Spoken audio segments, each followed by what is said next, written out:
أهل لك سيبا أبشروا مجول بكاتو جيني بپنديني أهل لك سيبا أبشروا مجول بكاتو جيني بپنديني بسم ربي مفطري ما إند جومم إيتودي الله أكبر الله أكبر الله أكبر الله أكبر الله أكبر الله أكبر الله أكبر الله أكبر الله أكبر الله أكبر الله أكبر الله أكبر الله أكبر الله أكبر بسم الله الرحمن الرحيم الحمد لله رب العالمين الرحمن الرحيم مالك يوم الدين إياك نعبد وإياك نستعين اهدنا الصراط المستقيم صراط الذين أنعمت عليهم غير المغضوب عليهم ولا الضالين والشمس وضحاها والقمر إذا تلاها والنهار إذا جلاها والليل إذا يغشاها والسماء وما بناها والأرض وما طحاها ونفس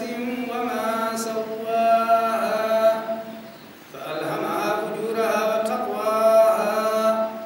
قد أفلح من زكاها وقد خاب من دساها كذبت ثمود بدعواها إذ انبعث أشقاها فقال لهم رسول الله ناقة الله وسقياها فكذبوه فعقروها فدمدم عليهم ربهم بذنبهم فسواها فلا يخاف عقباها الله أكبر الله أكبر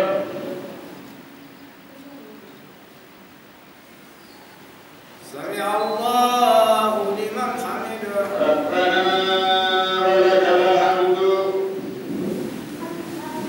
الله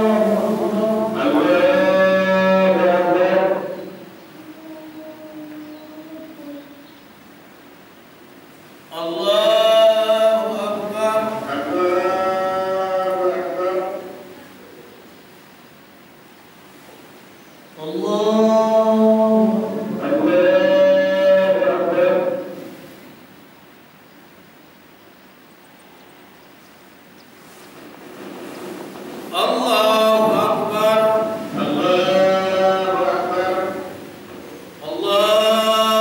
أكبر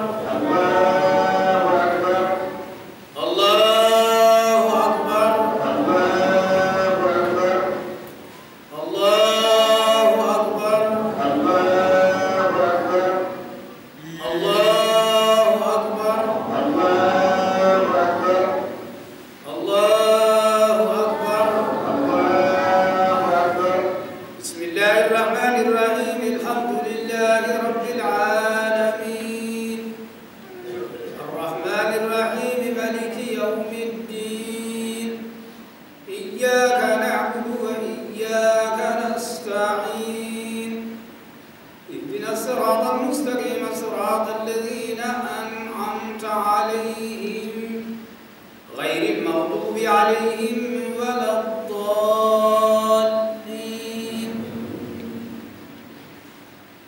الضحى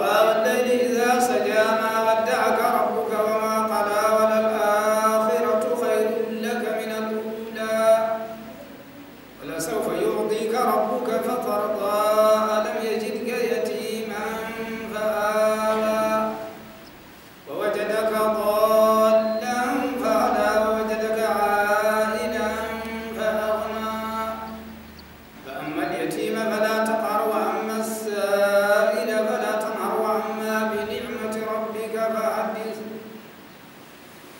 الله أكبر الله أكبر.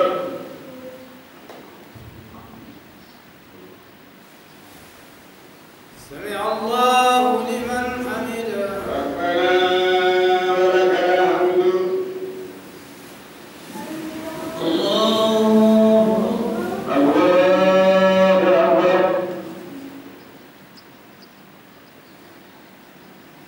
الله أكبر.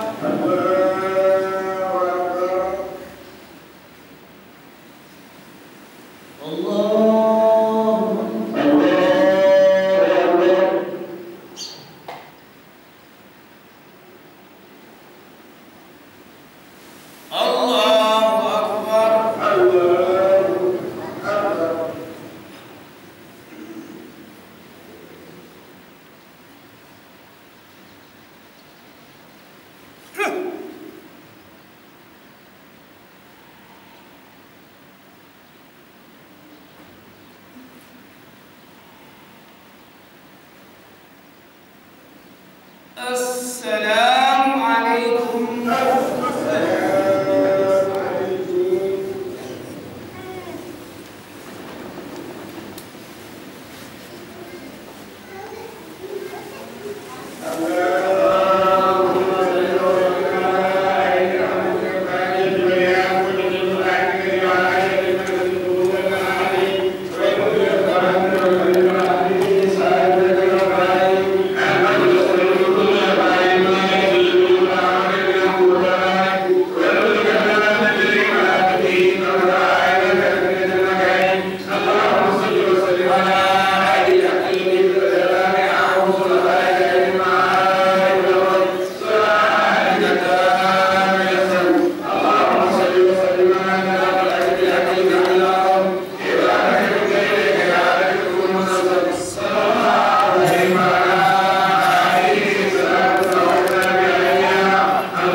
وحرك متحرك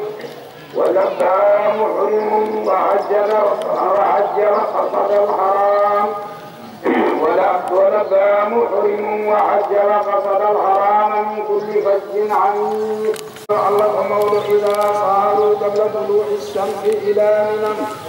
فيا بعجبين يهيك وعجيب جل فقل عاجون فجر جل فقلنا إلى من فادمين ورمون بالذين جمرة العقبة ونجمرة التنجيل وقد بلغوا المنادي كتيلا وتقربوا إلى الله بالعدايا يقلوا مع الله حجياج مبدأ وعلقوا رؤوسهم بلقي كوي وقصروا لأستي ونحروا لقريمة وحمدوا الله بيتي الله على تمام حجه من إتموال حج مبدأ وشكروا لمن في الله أولئك بيكتون أمن بكي أجرهم ينال من مرتين لا جديد بما صبروا صدقوا بالمؤمن. الله أكبر الله أكبر الله أكبر. إذا أصابوا للزيارة الطواف مكبرين فبمباهي مفاد هاجور جورا لسود كابلوك بحجر به وللسعي بين الصفا والمروة محرمين وبهذا يكون حق صفاء مروة وللعجر الأسود مستسلمين وملبلين. عجر الأسود كبيوتي بهم كبيون بهم ومن ماء زمزم شاربين اليم زمزم كبير بهم ومدخلين لوتي بهم. الله أكبر. اللهم الله سبحان الله سنار ودني اللهين تنسون وحين تسلمون دون إن لا تقد إن هيرا وله الحمد نواد ويفتوى في السماوات أسماء والأرض إلى دالا وعسيا إتجيد وحين تظهرون. الله أكبر الله أكبر الله أكبر. سبحان ذي الملك والملكوت سنار الغادني جملة إنجاتر. سبحان ذي العزة والجبروت. سبحان الحي الذي لا يموت سنار الغادني أنبوت وما يفعل. سبحان ربك رب العزة عما يصفون وسلام على المرسلين والحمد لله رب العالمين. الحمد لله القديم وجوده إن جتي الله ونغندلا إن يندي قولهم العميم فضله إنه بهاجونه في دين هاجون المكر خالق الأفلاك وبادئ الأشياء تقل سبكاجي وبادئ الأشياء فتلقل ومصورها عامل أحمده إذن يتم حمدا يتوب من وفقه فعرفه وأن معود دين يتوب أمنهم وأشكره إذن من تم على إدراك الحجة يعود الذي هنبود لوني أودن يلوم ويوم عرفة أودن يلوم عرفة. وأشهد إذن شهدي أن لا إله إلا الله سبحانه الله وحده كم فتن قوت لا شريك له جل دين النام. لا إله إلا الله جل وعلا عن التمثيل جل على سبحانه الله توي موني غير دائمكو في الذات والصفة ذات صفته. وأشهد أن سيدنا ونبينا محمدا عبده ورسوله نبي أرسله الله بالرحمة والرأفة أن المغلبان يبرع الجروم كفرسة. اللهم فصل وسلم وبارك على سيدنا محمد وعلى آله وأصحابه أولي التقوى والمعرفة وسلم تسليما كثيرا.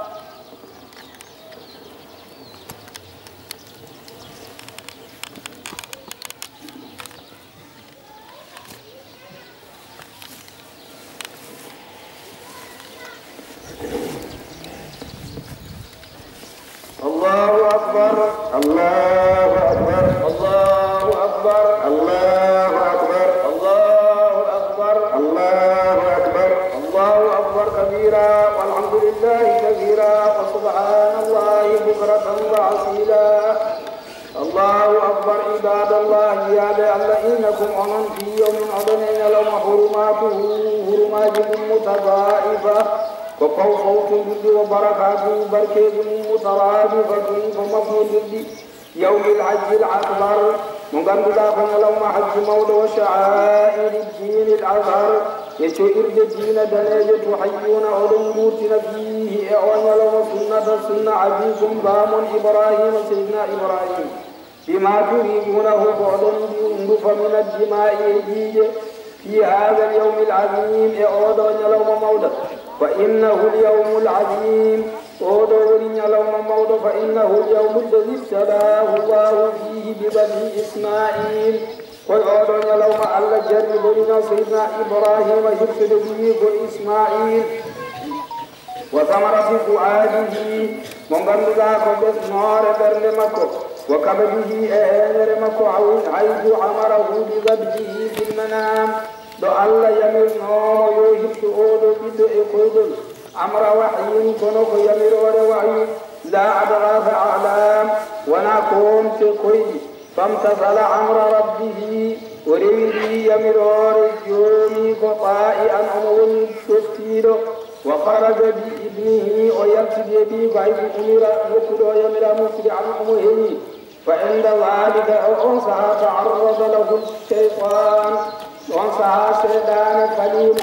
وقال عيم يا خليل الرحمن يا عنسي الله من عدغاه أعلاني سبقا كوم تقيدي طلبه على هيرسا سمرة الفؤاد تسنور بردنا وتخلى النظر عليه ونندعنا من السراج بليل فعرفه الخليل عن جموع الله وقال سيدنا إبراهيم الشيطان انصرف عني والدنيا عدو الإنسان يا عن كنند أتريد مني لتعدمون عمدو مخالفة الرحمن من داد الله نرمته ثم أتى أمه شيطان عارفهم إسماعيل هاجر بيتهم قائلا أموي إن إبراهيم عين سيدنا إبراهيم يريد أن يرضع ولدك ويريد يرسل بي إسماعيل من عجل منام رآه صبرا كيدوي فقالت جبعوي إن كان أمر بذلك فسيقولون ويمر فعليه نتوئي ونجدي أن يطيع مولاه ودفتو خليفة مكو ثم أتى إسماعيل وصويت ونعيه إسماعيل فقال أولي إن أباك باما يريد ذبحك يريدك يجيب دما وأنا أريد نصحك من جن غلابا دمرين فقال إسماعيل سيدنا إسماعيل إن كان الله بذلك قد أمر فتريك دون فعل يمن فعلي قدرة جديعة على من القدر يحده فرنه ورجمه إسماعيل يبدي مكاج بالعصا كاج رجما كدبل فصار ذلك أصلا لرمي الجمار يولي لسل كدبل كاج ونجي كوية جمراجه حتما اتين تقول وانطلق الخليل يبتي سيل الله وسيدنا إبراهيم إلى من فاد منا وعلى جبل المنحنى ليدو عاير أمدها ببوتو ثم سمر ساعديه أيون تيب مكده واتخذ حبلا أجد فيه بقل يشد به ومعبرهن عند ضبه ولده سويد سعاد أيد يبتد بدو وأرهق المدية أتتي باك وصنعها أولنك وخالف السفقة أولون جدل بسنة صنعها سنة جن من غندلا مسنين والغلام تقولين لهم سيدنا إسماعيل يرفض إن تنبي سمع أبيه قل بامك كن ولا يعلم أن حقيقة ما هو فيه وكون حقيقة كون إمم وأتى إلى أبيه كم سيدنا إسماعيل وليبامك وناجاه وقل مكو وقال أبيه ما تصنع بي يا أبتا يا أنبابكم والله أيام فقال يا بني سيدنا إبراهيم يا عمي لم أصدقك الحق مدغون لما إغوان وقد خاب سوي من افتراءون تفيدو إني من أرى في المنام يأكل أني أصبحك ولهتما يونان عن فانظر يوم لا ترى من جيرنا قال سيدنا إسماعيل فقال يا أبت افعل يا أن باب كل ما تؤمركم وجمر داكو ستجدني أدفيت وجمي إن شاء الله سؤال الله هادي من الصابرين كوي من جيامي ولكن كوني يا أبت يا أن باب حولي وجهك وأن يا سما أن مرجعي للأردن واغضض طرفك مير جسما أن مصرعي داني ينير دمد واصبر من على البلاء المبين اجرب بينج وكن بالله من الشاكرين لا تنعل كوي من تدين جيدا وإذا رجعت إلى أمي سارسيمة نينم فقرئها من السلام يتنن مسلمنان وأمرها بالصبر جمير ممنيل وحسن استسلام يمجد جبلغل فأوثق الخليل كتفيه سيدنا إبراهيم تنجي بلد مكة شدا كقبل واتخذ ذلك المقام عند الله عهدا دون ولي هاجر ولت مقام بير مقام إبراهيم ولت عهدي ثم تله للجبين وفكر معاجر تيل وأخذ المدية وجد فاخذ باليمين وجد بالجنوة نعم وعم بذبحه وهمره ارتدم امتثالا لرب العالمين سبويرين داد توفتاد هاجون يمرور الله جندو فعند ذلك أنسى ارتجفت القلوب مرمية وانشقت الأقدام سيفي كان وهاجت الجل لوك وتجت لوك وهاجت الجل وتجت لوك الملائكة ملائكة بالدعاء ونادت ملكته ربنا جونيا ارحم الشيخ الكبير يا يوم أول ونياد المولد وفد هذا الطفل الصغير يا شكر يلدو تخزل فجاء الفرج القريب من القريب اليوم لين بلين أوهنا الله وعادت عطفه يعاجون عطفة الحبيب على الحبيب ونزل جبريل بالفداء سيدنا جبريل تلدي هاجون شوفيه وعبدلت البشائر وجت بالوجود بالنداء الندان وناداه الجليل ندم عاجون الله ينرنك ونداء الندان سر به نذكر الندان ذنوب المؤمنين بالجياب الله جون بالله الذي معي يا إبراهيم يا عن إبراهيم قد صدقت الرؤيا قوم كل ما أقول إنا كذلك من الديك ونمي نجزي المحسنين من جبر سمجين ثم أمره جبريل سيدنا جبريل يمر مكان سيدنا إبراهيم بحل وفاء ابنه سوى كرك دعاجون ميثاق ابنه كأبنه وأفرغ على الولد هلة النبوة بدء وانجا كدغل هادن النباغل وعلى الوالد جنادو سيدنا إبراهيم هلة الخلة وانجا كدغل كهداغل حكم مكو الله حكم مكو الله وجهي له أعدنا بكبش اليود من الجنة أمادة الجنة وضبعه هفل فداء ولده شوتي بليه فعظمت عليه موني أمك وعليكم يوم جودة تلك الفدية لما شوتي ننقل ما شوتي على المنة وصارت العضاء واجبة عند أبي حنيفة ودي ليئن وإيد أودو سيدنا أبي حنيفة بالشرط الإقامة بأن سرطها يا بوكانيد أولا دنيد وملك النساء أدجزيك أسكن والسنة عند بقية الأئمة هو بترهيب مالك الشافعي حنبل بيدولي وليك سنة الأنجاب تباد لباد وقد وقع لعبد الله عبد النبي صلى الله عليه وسلم يميد باب عبد الله باب من الله صلى الله عليه وسلم نذير يرمى وقع للذبيه إسماعيل ويمنو إكلس إسماعيل جده مكرم كان بتجده وروى الحاكم عبران دو حاكم أن عربيا كبوت قال للنبي صلى الله عليه وسلم أمين الله صلى الله عليه وسلم يا ابن الذبيحين إيهما في كرسدي فتبسم ملاد الله موسى ولم ينكر كون أيدان الله أكبر الله أكبر الله أكبر فتقربوا إلى الله بالهدايا فالرد على هدياج ونند أنن بمكة وارغبوا فيها بيردهم عاجون أنن وانبغان بيرد إلياج ففي مثلها يرغب كير جيدو بي عاجون بيرد واستحسنوها عاجون مسكين إلياج واستسمنوها بين إلياج فعلى ظهورها كوي جيو كيسي لو دياج يوم القيامة يلوم درنو يركبون كوة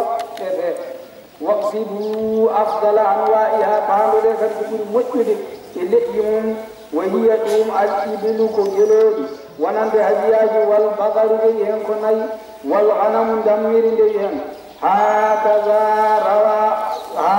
ورد سيد الأمم كني جلد سيد الأمم كوهو ليو وأقلكما كبر فمدد ما يجزئ كنيانا الجزاء كتن تنقل فيها من الضعن تبالي إذا استكمل الحول تونون قل كمني هدال وكذا كنون ما تمت له 6 أشهر وانكد كونغول بي فدليل بجاب في قول كنقول كوي كونغول والثاني فتنقل من غيره برمتل إنجل فتالي وهو من المعزب الدي الدمر والبقر إني ما له 2 سنين تبنج ني كما دنا دوبي ودخل في الثالثة نات إهدال تفدير ومن الإبل تينون كبو جلود ما بلغ 5 كوكنا دني دوبي جوي وسرع في السادسة نات إهدال الجوابير وتجزئ عن 7 البدنة يلوب قيدا غوث إن يونا ورد دم الجيش والبقرة نجكد والذكر كدي فك قرن أفضل من الأنساب المتدئون ولو كانت معتبرة و7 من الغنم أعب من بدنة دم الجيش بنون هديان ورجل بالمتد إنجلاب غوث أو بقرة ولا نجد وأفضلها قبل المسجد إليان البيضاء فدنول ثم الصفراء رفتشول ثم الأفراء رفتشول ثم الحمراء رفتشول ثم البلقاء رفتهاجون داخل ثم السوداء رفتبرول ولا تجزئ يونتا إلي العوراء دكل البين غلفين عورها بكرم ولا الأرجاء ونالذول البين غلغندان فيني أرجها لجلهم ولا يضر كل لرلة ولا المريضة وناكد يولد التي نقول لا شحم لها على صحاب اللري يونتا ولا ما قدع من أذنها ونقول نصر ممتدى ولو يسيرا هل سوف سيادة ولا يضر لرلة انكسار القرن يلجي اللي لرلة إن لي إلا أن يكون ممرضا صنعت إن يدني كثيرا إن هيجا ولا يضر لرلة إلي شرم الأذن ساتب الهاجون نطي ولا سنا ولا تنافر بعض الأسنان ونقول نقول هاجون نيجي ويرك بوجكو يفوئنا حتى لا ينتم ويجزئ إن يوننا كي إلي الخسي تشاوانغول والمخلوقة تشاوانغول بغير آية كالبائبة يفوئنا يونا بخلاف المخلوقة بغير آيان يوتينون تشاوانغول تو على نوتي كويرك نوتي قولون يونتا ولا تجزئ يونتا الضهية لي بحامد تنبغل كما وضعه العلماء كي نردم عند أوضح بيان كبر مجد إبنين والأفضل كبر مجد أن يستقبل بأهكسن بأضهيته عاجل ليمك عند ذبحها لأهكسن الكعبة سنان بخشية تنون جيسل الله ورحمة فوق كل الله وأن تنعر الإبل قائمة تتريد جلال سنة بوري درنة في المنهر برود والغنم والبقر مضجعة دمر نون إني للنت برفن للمرين نبي على جنبها الأيسر بنج من نانا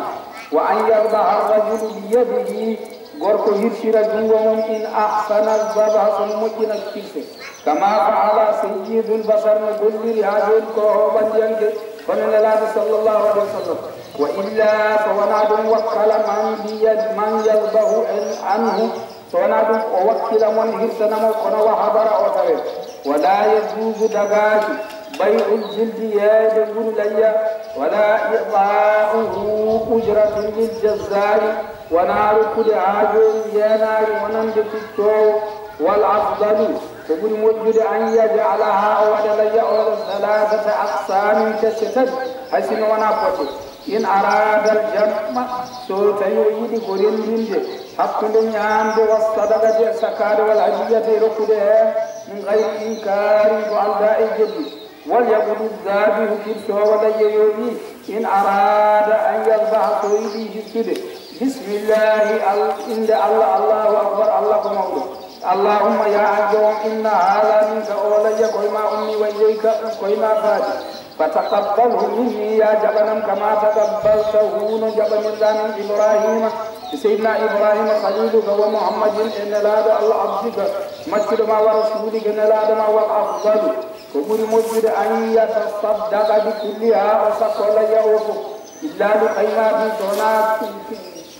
لونغون سيد يأكلها ومنياما فقد كان صلى الله عليه وسلم لا تمام لا الله صلى الله عليه وسلم يأكل من كبد أضحيته ومنياما إهينير ليمكو وهورنها أجوره تويت ليو تجرى كور كقال إهينير ليو وأول وقتها أروان وقت لي إلى مدى تدني قدر ركعتين قد رجولي درد دي وخطبتين يديد وخطبة جديد من طلوع الشمس اليوم الأظهر يلي تقول أودون يلم ودنجو ومن ذبح قبل ذلك كرسل وعديد أودو وقت يعيد الذبح ومغفر له كرسل ودني تيوكم ودنياني ليا كدي ولا يذر وجبان كاتنغنكو وآخر وقتها واتند وقت لي يومان بل بعد هذا اليوم شغل أودو نرون عند أبي حنيفة أودو برضو وأحمد ومالك وإمامنا الشافعي دين إلى آخر يوم التشريق هانا لو متفجي جو إليس الثلاثة يتدو بند تشغلان انتهاء فتون غسك فافهموا هذه الأحكام فانا يدو نعوج بهذا الأسلوب يديد الله وأظلموا مؤمن يسعى إلى الله شئر جيد الله فإن هذا من تقوى القلوب كل البرد ومن جاء منكم إلى صلاة عيده كلا درد من لا والجود من طريق لا فليرجع من أخرى يورتر غنغل فإن ذلك أولى في حقه بالبرهان بحق مكتوب وأكثر أجرا برهان كالبراج جاء في الحديث الشريف أريد حديث نلاد الله تبلو عن النبي صلى الله عليه وسلم أنه كم نلاد الله ضحى ولينا بكتشين جود دي أقرنين قالوا دي أملحين باي دي ذبحهما وهرس دي بيده الشريفة دي جمع كتب واضعا على صفائهما ومفريق يلا بداد المجد قدميه كلو كيدما كودي وروى أبراهيم أنه لما ذبح الأول لأهيس لي قدنا فقال بسم الله الله أكبر اللهم يا أنجو إن هذا عن محمد أولي وقال محمد صلى الله عليه وسلم وآل محمد يقال قريب محمد شريفات ناتيا ولما ذبح الثاني لأهيس لي فقال بسم الله الله أكبر اللهم اليوم إن هذا أودولي أن من شهد لي بالبلاغ قال شهدني بالنيتني نلال الله وشهدت له شهدني بالتصديق إبن ولقي الله وعوري الله لا يشرك به شيئا أشركان الله فلا تحزن وتحزن أيها الخبير يا عم مسكين وعلى قليل فقد ضحى عنك لين مع البشير النذير بلتنو وجيتنو وأبشر أيها الغني ويذكر عن قالوا معلرك المتقرب بالريد إلى الله فادي الذي الزبائي يهتد لي إنني فليس في يومك هذا أفضل منها على فوق والله عندك ولا ما في عملك السابق ولا ما كبري هاجون يهتد لي فقد قال صلى الله عليه وسلم إن لا عليه صلى الله عليه وسلم ما عمل ابن آدم يوم النحر أفضل كبري على فوق كبري جود كله نحن في آدم كله نحن يلوم عند جود تاسك كبري هاجون يرفع جيجا من يفعل لي وإنها عند لي تأتي يوم القيامة أرى يلوم درجة بقرونها إن وندي أقلادهم وأشعارها إذابرهم وأضلافها إيهوهم وإن الدم عند جيجا لا يقع عند الله يسر الله عز وجل سيد موضوع بمكان يكو قبل أن يقع على الأرض فهذه لم يفتقرون يغفر الله لنا ولكم ولجميع المؤمنين. كما سبقنا عبد الحق بالحق والهادي الى صراط المستقيم وعلى اله حق قدره ومقداره. اللهم صل على سيدنا محمد الفاتح لما أغلق والخاتم لما سبقنا عبد الحق بالحق والهادي الى صراط المستقيم وعلى اله حق قدره ومقداره العظيم. اللهم صل على سيدنا محمد الفاتح لما أغلق والخاتم لما سبقنا عبد الحق هذه الأسرار المستقيم وعلى آله حق قدره ومقداره إن الله وملائكته يصلون عليه وعلى آله وصحبه وسلم. هذا من الذي يحدث عما يصفون وسلام على المرسلين والحمد لله رب العالمين.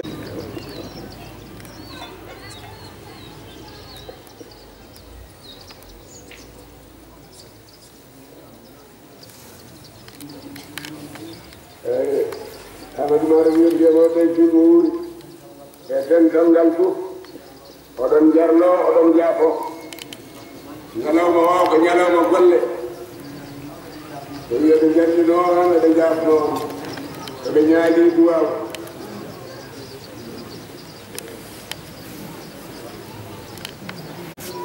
yo Allah rokkane en wattini ko wuuri yo Allah waɗen yarnaade yaakaɓe yo Allah jabalen golle ɗe jaafo en firjidde ɗe yo Allah waɗen heeri jalluɓe Seydina Ahmada Tijani Saïd Fatiha e salatul Fatiha.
في كفالته وبالحليمات خاص القدر في القدام مصطفى وصلي يا إلهي وجزينا أن محمدنا أن محمدنا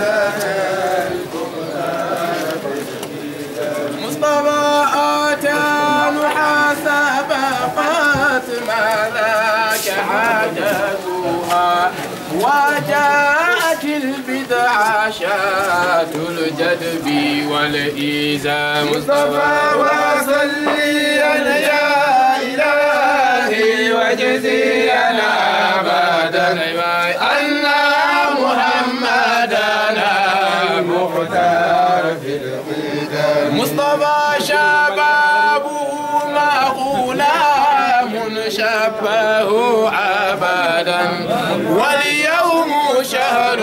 وعام شهر ذي الكرم مصطفى وصليا يا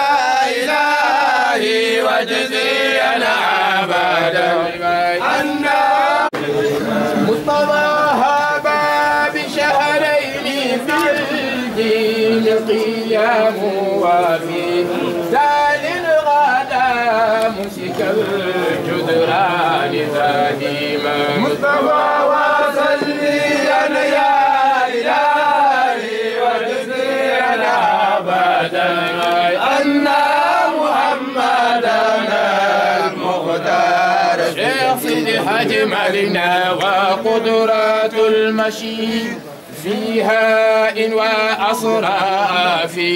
ومن وفي الزاي يسعى سعيا جد العجمالنا وصليا يا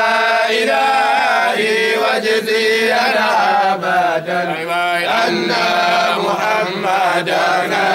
المختار شيخ سيدي الحاج مالنا من قبل عامين جفرا كان ذا آداب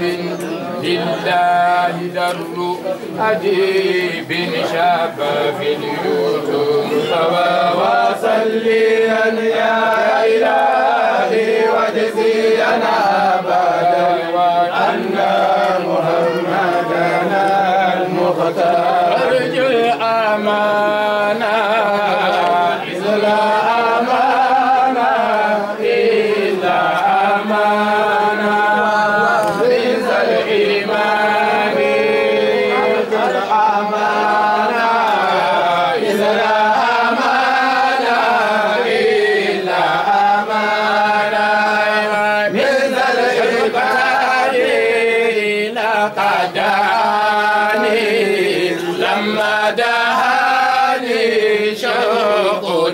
تجاني سوق الكرام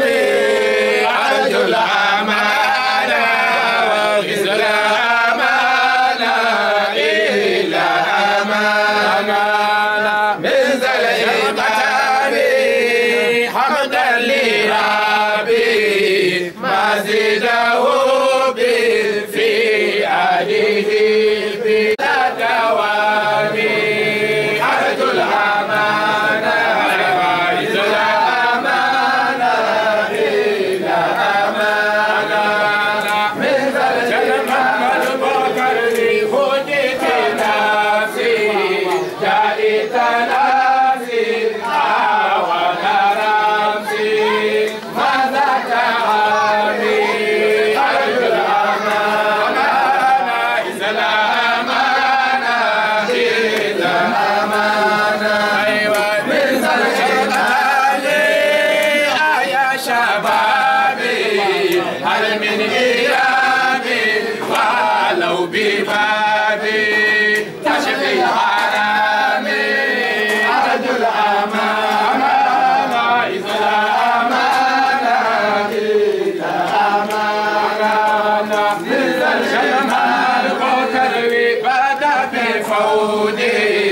yo en ko yiideɓe e naftorade ɓe ñaagiiɓe ɓe jarno en ɓe ñaagoen bandiraɓe fof ne jarno ne jaago ñalawma o ko ñalawma bonde beele eɗen kuccana ɗum koye kankone eɓe jiɗi haalde hen haala dabba tan ɓe kaalat hen tan no ko waw yo Allah teddin on yo Allah mawninen yo Allah jaɓanen diine men yo Allah jaɓanen diine men koye sodade men jontiine yo Allah newnu moƴƴina ɗum jaahi sigiɗi juuɗe on sami koye enen jaagi Allah kane wattude wimo ɓuri oɗon jallo oɗon jaabo jaahi sigiɗi juuɗe on sami ويما الفاتحة وصلاة الفاتحة فاتحة صلاة الفاتحة يا الله ركن واتني وسامون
yo Allah yommo jere yo Allah rokken wattude ni mo wuuri oyi oɗon jarlo oɗon jaafo وبالحق أنزلناه وبالحق نزل وما أرسلناك إلا مبشرا ونذيرا وقرآنا فرقناه لتقرأه على الناس على مكث ونزلناه تنزيلا قل آمنوا به أو لا تؤمنوا إن الذين أوتوا العلم من قبله إذا يتلى عليهم يخرون للأذقان سجدا ويقولون سبحان ربنا إن كان وعد ربنا لمفعولا ويخرون للأذقان يبكون ويزيدهم خشوعا قل ادعوا الله أو ادعوا الرحمن أيا ما تدعوا فله الأسماء الحسنى ولا تجهر بصلاتك ولا تخافت بها وابتغ بين ذلك سبيلا وقل الحمد لله الذي لم يتخذ ولدا ولم يكن له شريك في الملك ولم يكن له ولي من الذل وكبره تكبيرا صدق الله العظيم ويا الله يوم مجر يا الله ركن واتني وسهام وري وي أدن جرلو أدن جافو يا الله رين حسنا وينبر فاتحة صلاة الفاتحة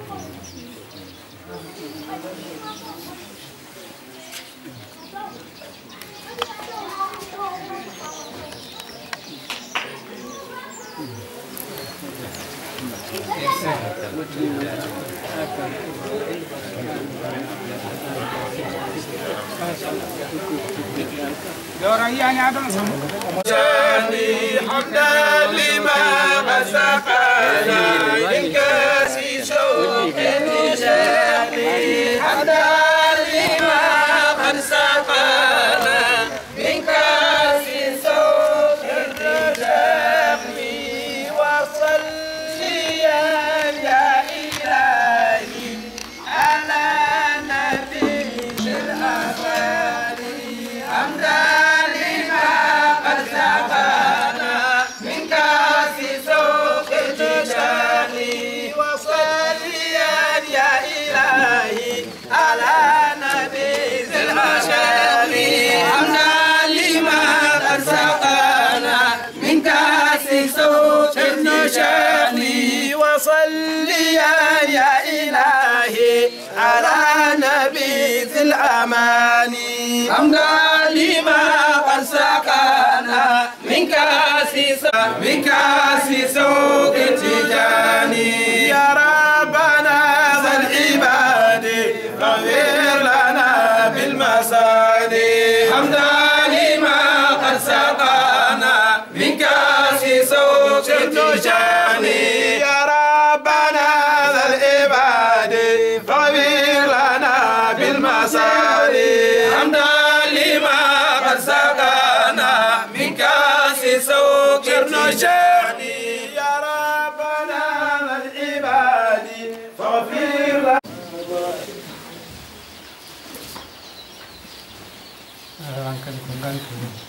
ko gantoɗan en calminimo en juurimo e inde almum daagal fof hande caggal mawɓe men yaaɓe ɓe kanko Allah waɗi mawɗo eɗen jetta Allah noon eɗen jettanamo Allah caggal nde Allah heddani en moɗo yo en ɓooy tawdemo ɗo yo ɓooy duusde en yo Allah rokku en wattude ni mo wuuri o wi enen almuɓe ɓeene o wi Ceerno Rahman neni wi o wi hunde fof ne waɗi ala teret o wi almudaagu noon kañum ala ala teret ala ko mamaya tan gaflineɗa ñamama o wi ko ñande heen keɓata ala teret yo Allah rokku en noon e needi mawɓe men ɓe yiide mawɓe men ɓe e teddinde ɓe o wi almuɓe tinnoɗen e seeremɓe men tinnoɗen e mawɓe men tinnoɗen e needi men noon tawruɗen ɓeeɗo seeremɓe men yo Allah rokken ñemtinde ɓe allahumma salli ala rasulillahi o wi en jab du'a o wi yo Allah timmin cagatagal yen battunimo wuuri o yen mbat fatiha laawol gotol salatul fatiha ya latifu laabi jeenayi